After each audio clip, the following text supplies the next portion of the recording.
తొలి భూదార్ జారీ అందుకున్న కూసుమంచివాసి రాష్ట్రంలో సర్వే ఆధారిత రిజిస్ట్రేషన్ షురు అట. ఇప్పుడు ఈ తొలి భూదార్ జారీ అయిందట. దానికి ఏంది ఒక ఐడెంటిటీ అనమాట. ఈ భూమి నీది అని ఒక కార్డు అనమాట. అది మీరు తొలి భూదారే ఇప్పుడు జారీ అయింది 2.5 ఏళ్ల తర్వాత. మరి లాస్ట్ భూదార్ ఎప్పుడు జారీ కావాలి? ఎన్నేళ్ళకి జారీ కావాలి? ఎన్నేళ్ళకి జారీ కావాలి అంటే ఏం లేదు. ఇది ఏదో మేము చేస్తున్నామని చెప్పి ఒక ప్రయత్నం చేసి ఒక 5ో 10ో ఇట్లా జారీ చేసి అక్కడోటి జారీ చేసి అద్భుతాలు చేయబోతున్నామని చెప్పే ప్రయత్నం తప్ప ఇంకొకటి లేదు. మేము ఒకటే అడుగుతున్నాం, ధరణిని బంగాళాఖాతంలో కలుపుతా ఉన్నారు, కలిపిర్రా? పేరు మార్చి భూదార్ అని పేరు పెట్టారు. అంతకుమించి ఏమున్నది? అందులో కొన్ని సెక్షన్స్ యాడ్ చేశారు. ఏం యాడ్ చేసినారు? ఇంతకుముందు మొత్తం కలెక్టర్ పరిధిలోనే వ్యవహారం ఉండేది.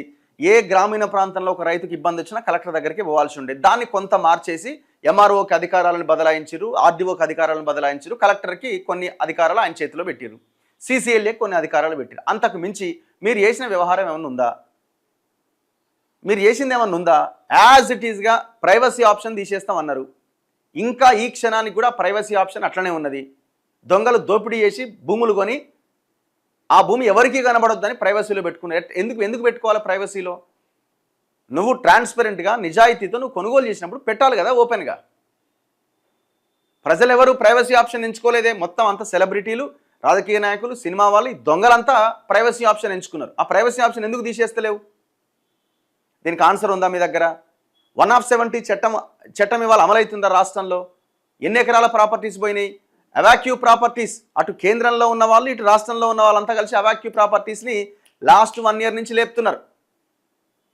అంటే ఈ దేశం విడిపోయిన సమయంలో ఇక్కడి నుంచి వెళ్ళిపోయిన వాళ్ళు ఉన్నారు కదా. సో ఆ ప్రాపర్టీస్ని మొత్తం లేపవతల పడేస్తున్నారు. ఎందుకంటే కేంద్రం పరిధిలో ఉన్న అంశం అది, రక్షణగా రాష్ట్రం ఉండాలి. మరి ఇట్లాంటి ప్రాపర్టీస్ ఏమైపోతున్నాయి?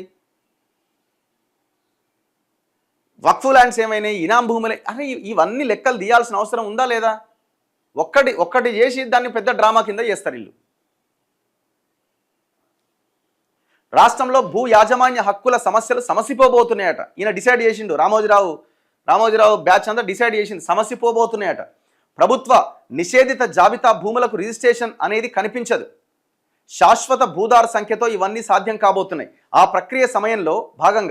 ప్రక్రియలో భాగంగా సర్వే పటం ఆధారిత తొలి రిజిస్ట్రేషన్ మ్యూటేషన్ ప్రారంభమైంది. ఈ నెల 1వ తేదీన ఖమ్మం జిల్లా కూసుమంచి, భద్రాద్రి కొత్తగూడెం జిల్లా అశ్వారావుపేట్, రంగారెడ్డి జిల్లా ఆమనగల్, సంగారెడ్డి జిల్లా మట్పల్లి, నారాయణపేట జిల్లా కోస్గి మండలాల్లో మంత్రి పొంగులేటి శ్రీనివాసరెడ్డి పైలట్ ప్రాజెక్టును ప్రారంభించారు. దీనిలో భాగంగా రాష్ట్ర భూ పరిపాలన చరిత్రలోనే మొదటి సర్వే మ్యాప్ అనుసంధానిత రిజిస్ట్రేషన్ మ్యూటేషన్ ఖమ్మం జిల్లా కూసుమంచిలో మంగళవారం జరిగింది. ఈ మేరకు రైతుకు పక్కాగా మ్యాప్తో పాటు డీడ్, రిజిస్ట్రేషన్ మ్యూటేషన్ పత్రం అందజేశారు. శాశ్వత హక్కులు కల్పించే భూదార్ నెంబర్తో కూడిన ఒక పత్రాన్ని ఆయనకి ఇచ్చిరట. ఇట్లా మేము కొన్ని డాక్యుమెంట్స్ ఇస్తాం, దానికి కూడా కేటాయించండి. మరి దానికి కూడా కేటాయించండి. హరే మంత్రులే ప్రైవేటు వాళ్ళ భూములలోకి ఎంటర్ అయిపోయి వాళ్ళ కుటుంబాలలో చిచ్చులు పెట్టి ఆ భూమిని కొట్టేసే ప్రయత్నంలో కొడుకుల పేర్లు పెట్టి భూములు లేపేస్తున్నారు దొంగలు మీరంతా. దేవాదాయ శాఖకు చెందిన భూములని ప్రభుత్వమే మీకు ఇచ్చినట్టుగా పట్టాలు తయారు చేసుకొని, జీవోలు తయారు చేసుకొని ఆ భూములని లేపేస్తున్న వాళ్ళు ఇవాళ రెవెన్యూ మంత్రి. 170 చట్టం అమల్లో ఉన్న గ్రామాల్లో, మీరు కూసుమంచి అన్నారు కదా, పక్కనే ఉన్న మిగతా మండలాలకు వెళ్దాం. 170 చట్టం అమల్లో ఉన్న ఈ రాష్ట్రంలో, ఈ దేశంలో 170 భూములు ఎవరి చేతిలో ఉండాలి? గిరిజనుల చేతిలో ఉండాలి. తుమ్మల నాగేశ్వరరావు చేతులు ఎట్లున్నాయి? ఏం భూదారు, ఏం కథం ఇది? ఇదంతా ఒక పెద్ద డ్రామా, ఇదంతా ఒక పెద్ద బోగస్.